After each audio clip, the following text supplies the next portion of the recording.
इंदौर में खंडवा रोड स्थित संत श्री आसाराम जी आश्रम में पूज्य बापू जी का मंगल अवतरण दिवस धूमधाम से मनाया गया। यहां सुबह से ही भक्तों का आना जाना शुरू हो गया था। कार्यक्रम की शुरुआत महामृत्युंजय मंत्र के हवन से हुई, जिसमें भक्तों ने गुरु मिलन की आस और उनके उत्तम स्वास्थ्य की कामना कर आहुतियां दी। साथ ही पादुका पूजन कर आश्रम के परिसर में पादुका यात्रा निकाली गई, जिसमें बड़ी संख्या में माता बहनों के साथ बच्चे भी शामिल हुए। यात्रा समापन पश्चात पूज्य बापूजी के सत्संग का प्रसारण हुआ। वहीं सुगंधित फूलों से बापूजी की तस्वीर के समक्ष सुंदर सजावट की गई। भव्य रंगोली पर दीपमाला प्रज्वलित कर महाआरती की गई। बापूजी के अवतरण को भव्यता प्रदान करते हुए साधकों द्वारा आतिशबाजी की गई। आश्रम प्रभारी मुकेश पटेल ने बताया कि आज विश्व के सामने खड़ी अनेक समस्याओं का समाधान समाज की निस्वार्थ भाव से सेवा करने से ही संभव है। इसका उद्घोष एवं सफल भगीरथ प्रयास किया है। लोक संत श्री आसाराम जी बापू ने उनका यह प्रयास आज विश्वव्यापी अभियान का रूप ले चुका है।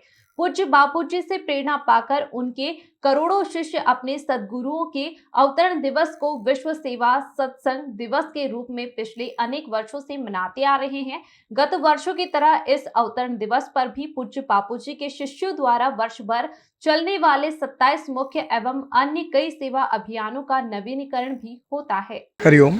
ऐसा कई महापुरुष पहले कहकर गए हैं कि हमारे गुरुदेव का जन्मदिन हमें बहुत धूमधाम से मनाना चाहिए सभी साधकों को। इसी की वजह से इंदौर आश्रम हर वर्ष बहुत धूमधाम से हमारे गुरुदेव आसाराम जी बापू का हम जन्मदिवस मनाते हैं। आज भी यहाँ बहुत से साधक भाई बहन आए हुए हैं और हम पिछले 3 दिनों से बहुत सी ऐसे सेवा कार्य कर रहे हैं। 9 तारीख को हमने हरिनाम संकीर्तन यात्रा निकाली थी, जो कि एक बहुत बड़ी ऐतिहासिक यात्रा थी। 10 तारीख को हमने शहर के विभिन्न स्थानों पर शरबत और सत्साहित्य वितरण किया था। और आज हम चूँकि गुरुदेव का अवतरण दिवस आज है, तो आज यहाँ पर इकट्ठे हुए हैं जन्मदिवस मनाने के लिए। जिस तरीके गुरुदेव के आशीर्वाद से पहले मेरे माता पिता का आशीर्वाद था, जिन्होंने मुझे गुरुद्वार दिखाया। मेरे माता पिता बहुत बड़े गुरु भक्त हैं और ये चीज़ें मुझे बहुत काम आई। मैंने मेरी जो भी पढ़ाई की, मैं कभी भी किसी भी एग्ज़ाम में फ़ेल नहीं हुआ। मैंने CA और CS दोनों 21 साल की उम्र में कर लिया था और इसके पीछे जो भी था वो बापू का आशीर्वाद था। मैं जब भी एग्ज़ाम देने जाता था, मेरी माता जी आशा रामायण का पाठ करती थी घर पर।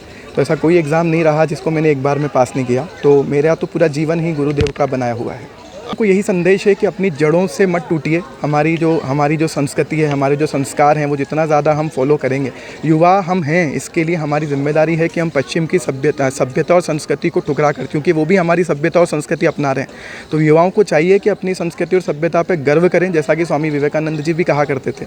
तो हमारा भी यही आज संदेश है कि अपने गुरुओं को, अपनी सनातन संस्कृति को अपनाएं और उसी से अपनी राह आसान होगी और उज्जवल होगी। हमारी तो हमेशा से कोशिश रही है। विगत 10 वर्षों से हमने हमारी तरफ से जो बन पड़ा आश्रम ने और सभी साधकों ने, हम केवल एक ही काम कर सकते हैं, गुरुदेव से प्रार्थना कर सकते हैं और न्याय प्रक्रिया का सम्मान करते हुए उसकी प्रक्रिया को आगे बढ़ा सकते हैं। अब सरकार और न्याय प्रक्रिया जैसा भी चाहे, वो उनकी इच्छा, लेकिन हमें पता है कि गुरुदेव अंदर होते हुए भी हमारे तो मन में हैं और गुरुदेव चाहे अंदर हों या बाहर हों, हमारे लिए वो हमेशा हमारे गुरुदेव ही थे और रहेंगे। हमारी सरकार से यही अपेक्षा है कि हम सभी एटलीस्ट हम पढ़े लिखे लोगों की बात समझें और ऐसा कुठाराघात हमारी संस्कृति पर ना किया जाए। इससे पूरी संस्कृति पर आप अत्याचार कर रहे हैं। आपका नाम बताइए। रोहित खंडेलवाल।